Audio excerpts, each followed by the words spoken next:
performance. You know, the, Performance like sexual? Excuse me? Willie. Are you saying there's something wrong with my gear? Is that what you're saying to me? I'm sorry, your gear? Willie. My stick. How'd you get sick? I loved a woman who wasn't clean. Mrs. Santa? No, it was her sister.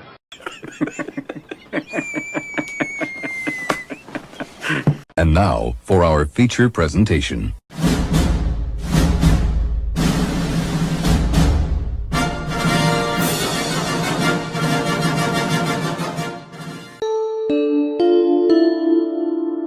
Okay, people, welcome back to the channel, or if it's your first time here, just welcome. The last video I did on basketball was in the playoffs last year for the finals, and I hadn't done one since. Today's NBA is so different than the NBA that I grew up watching that it's really hard for me to watch a whole lot of NBA. But considering my overall health and my schedule at this moment in my life, I have the ability to watch NBA games that come on and watch them in abundance. But every time I turn on the TV, they have their stars sitting out on the bench. It turns me off. It turns me off so bad. And I'm not saying everyone in the NBA is bad. I do enjoy watching a few players. But for the most part, the game is just so different than what I grew up with. And I thought I'd make a video and present why it's so much different. Why Jordan is the GOAT. To say there'll never be another GOAT, well, it's kind of retarded to say. And I've been known to be retarded in my life quite a few times. But for you to take that mantle from Michael, I've not once ever in my 47 years said that LeBron James can do that. Has a chance of doing that. Not once has that ever came out of my mouth. Ever. Until this year. And I'll tell you why. I wouldn't have said this last year, and I didn't say this last year. However, circumstances being as they were, and this man not playing the second half of the season last year and coming back this year healthy, I think that woke up the it factor for him, okay? And when I say the it factor is like the players we grew up on, the killer instinct. I've never said that about anybody. And I don't think anybody's level of competitiveness has ever passed Michael Jordan in my mind. What I am saying is Victor Wembanyama, or Victor Wemby, just Victor. We just go call him Wemby. I always massacre his last name. And it's not that hard. I'm just from Mississippi and we didn't have a great education. So just look over that. Wemby, right? Before Wemby went out with a blood clot injury last year, he was doing his thing. I was very, very impressed. But compare his first 4 or 5 games this year to the last 4 or 5 that he had played in last year before the injury, and I'm telling you, there's a difference. It's huge. He got a taste of what Jordan got a taste of in his second year in the NBA when he broke his foot. He got to experience the absence of the game and how much it meant. And you can see that. You can see, or at least I see that. I see that this man has flipped a switch. And to say that he could one day be the GOAT, if he stays healthy, I think he can be. I don't think this league has ever seen anything like this man. And I know you hear that cliche all the time, in my opinion anyway. The two probably most dominant players in NBA history, I know people are going to say Shaquille O'Neal is like first on their list.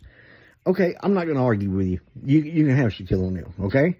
But if you give me a prime Shaq and you give me a prime Wilt Chamberlain, I'm taking a prime Wilt Chamberlain every time.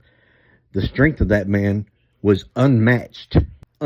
So, yeah, I think the two most unstoppable players in NBA history is Wilt Chamberlain and Michael Jordan. If Wilt and Michael just bump uglies, they would have had this child called Wemby. That is the offspring of a Wilt Chamberlain and a Michael Jordan, with him being so lanky and can recover in a step. I don't care if you beat him. I don't care. Unless he's on the floor, he can recover anywhere defensively on this court. I've seen it. Ever since he had to go out last season with a blood clot, he now has a hunger and a respect that wasn't there last year, guys. And you're seeing it in real time this year. But the mindset between the superstars of today and the superstars of my era, not even comparable at all. It's just the majority of the league and the majority of the players in the league, that mindset does not exist.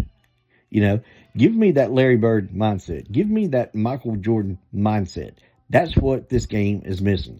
It's missing heart and it's missing passion. I've talked enough. Let's get into the video.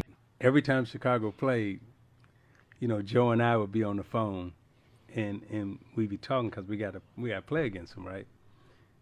and they were playing New Jersey in Chicago.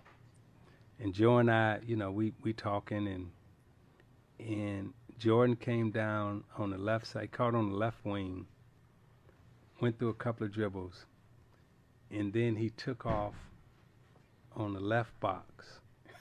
And dude floated all the way to the right box. And then laid it up on the other side.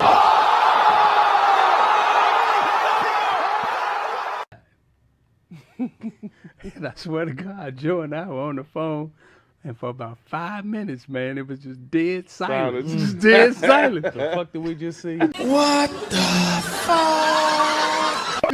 Yeah. And then all of a sudden it was like, "Hey man, I see you at practice tomorrow." DJ Armstrong right back. The Bulls can go up 14. Jordan past Petrovic. Whoa! I can feel it coming in the air tonight. Oh Lord, can you feel it coming in the air tonight?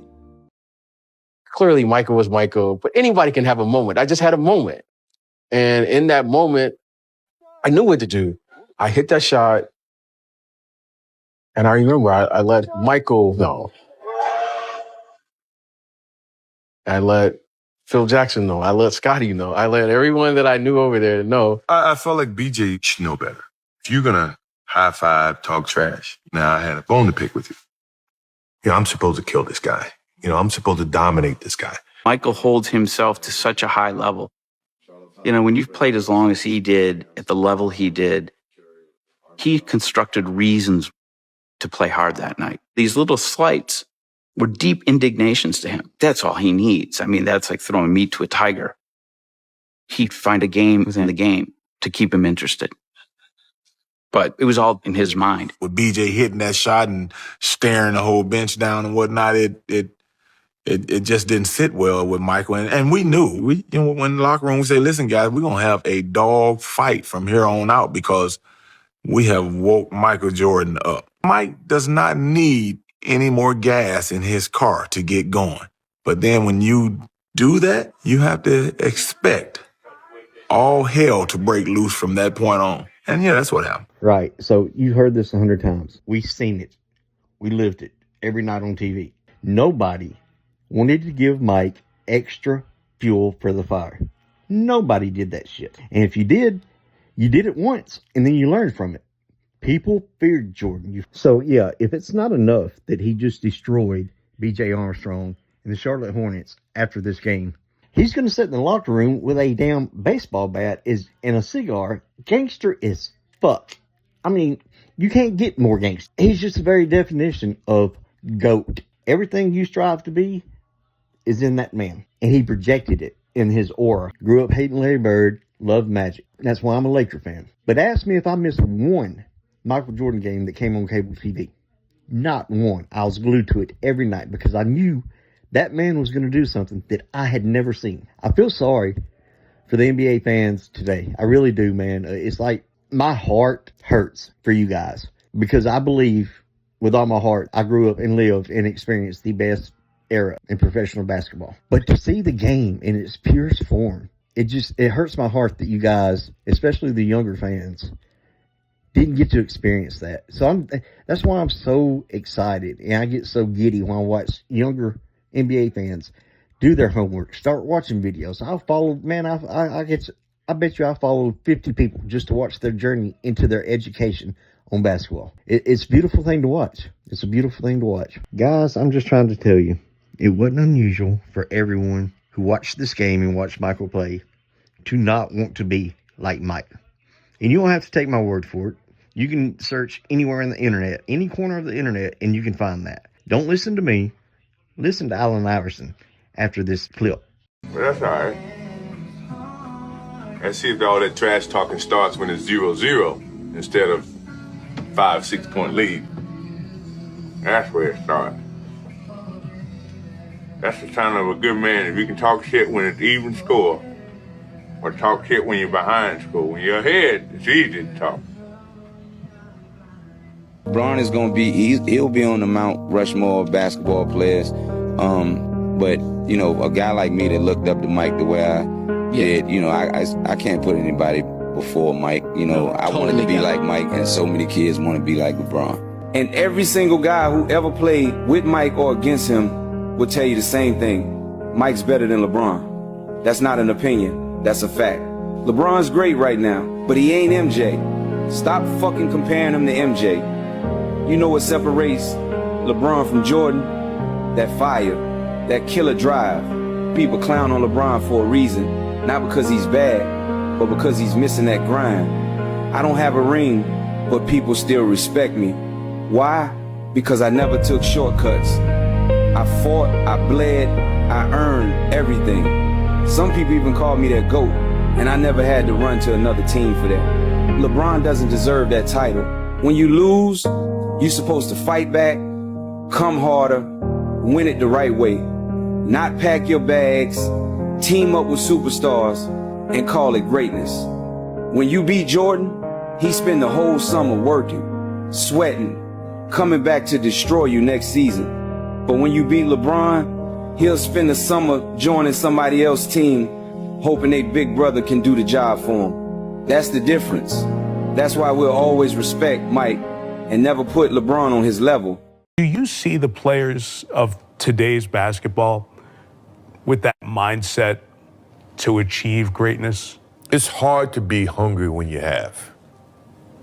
Simple as that. I mean, if you don't have, you are willing to do whatever you have. Your love of the game is still there. I can feel it from you, sure. Right? How did that love of the game fuel your career? It was the basis of my career. My love of the game within my contract, which, you know, I'm pretty sure most contracts now, I'm actually positive now, don't have that clause within the contract where... You had a clause in your contract. Love of the game contract, right. That if I was driving with you down the street and I see a basketball game on the side of the road, I can go play in that basketball game. And if I get hurt, my contract is still guaranteed. I love the game so much that I would never let someone take the opportunity for me to play the game away from me. Yeah, that's a rewind moment. Say it for the people in the back, baby. Say it loud, say it proud, Mike. You will never hear that shit come out of LeBron James's mouth. Ever. And it's just basketball. At the end of the day, it's just basketball. I love the game so much that I would never let someone take the opportunity for me to play the game away from me. It might not be in the team's best interest, in your best interest, to play all 82. Is that something you've thought about at all since you made the goal?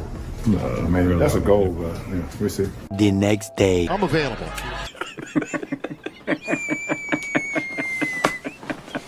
As opposed to now, where you don't have it, players probably don't play. Now, they get individual attention with their trainer. Sure. You know, ready to go out and shoot 100 shots or 1,000 shots.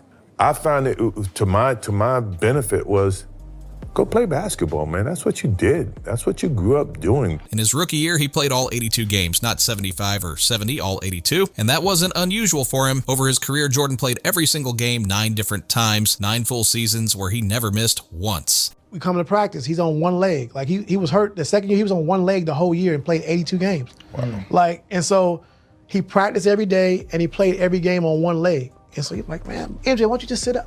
How can I be the leader of the team and sit out and y'all going through all the credit? I gotta be there. I twisted my ankle and I had a teammate, David Greenwood.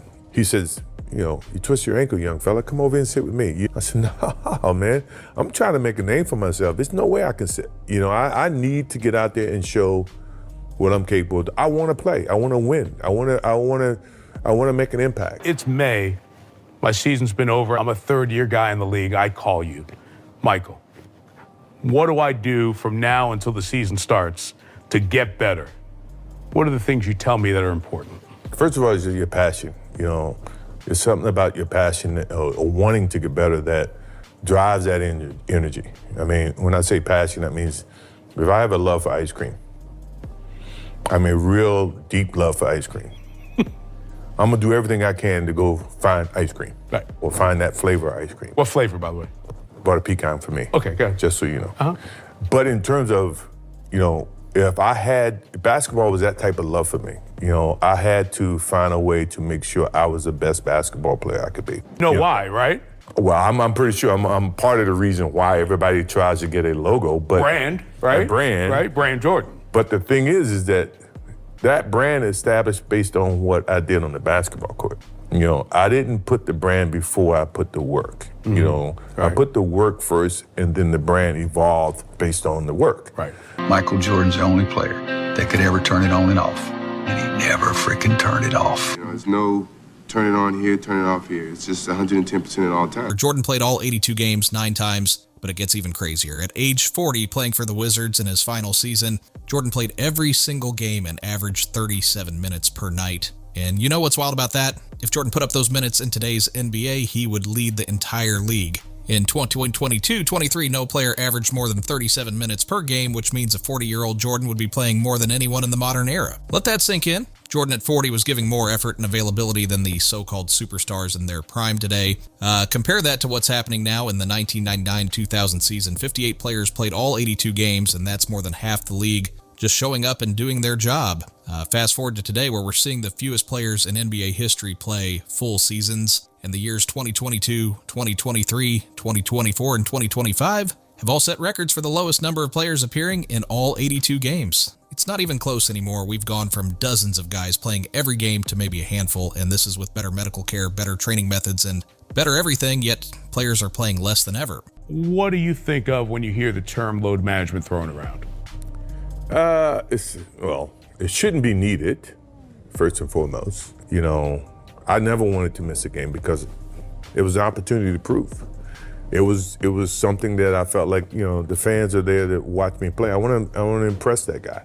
Like you mentioned a little bit about today's game, because we had Club on here and he talked about load management. He said, I don't know what the hell that is. Where is it going? And that's number one. And number two, how do we get it back?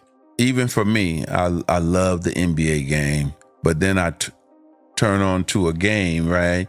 And then the stars are not playing because of load management. You know, the fans are there to watch me play. I want to impress that guy way up on top who probably worked his ass off to get a ticket or to get money to buy the ticket. You really cared about the guy who sat in the top deck at the Palace in Auburn Hills to watch you when you came to Detroit? Yeah, because I know he's probably yelling at me and I want to shut him up. So if the guys are coming to watch me play, I don't want to miss that opportunity. Now, physically, if I can't do it, then I can't do it. But physically, if I can do it, and I just don't feel like doing it, that's a whole different lens. You play basketball 2.5 hours a day, 3 hours a day, right? That's your job. That's what you get paid to do as an NBA player. What are you doing the other 21 hours? I mean, to me, that's when you should be preparing for your next day of work. You know, and I had a conversation this summer with a high executive at Minnesota, and he was talking about Anthony Edwards. Yep, Ant-Man. I heard during the course of the year that, you know, they were double teaming me. You know, he didn't know how to deal with the double team. Well, that's the highest respect that you can ever get if a team feels like they got to double team you. Now, how do you figure out a way to break that double team? Move without the ball, move into the post, get in scoring position so that the double team, you can act before the double, all those simple things. So, yeah, those are the types of conversations I try to have when players seek that information. Some people say, I want to go play baseball. Right? Yeah. And then I want to come back. Or some people say, I'm going to go 22 straight. Hello? You play to win the game. You don't play to just play it. Yeah, these two guys are hilarious. Absolutely hilarious. We got a stat for them after this. I just want to say this and I'm done. I said that I grew up a Magic fan and I hated Larry Bird. Once you get older and you dig even more into the game as an adult, you realize how great that man was. And I don't think that it was per se that I hated Larry Bird. It's just that I was a Laker fan, so I hated Boston. Okay, for one.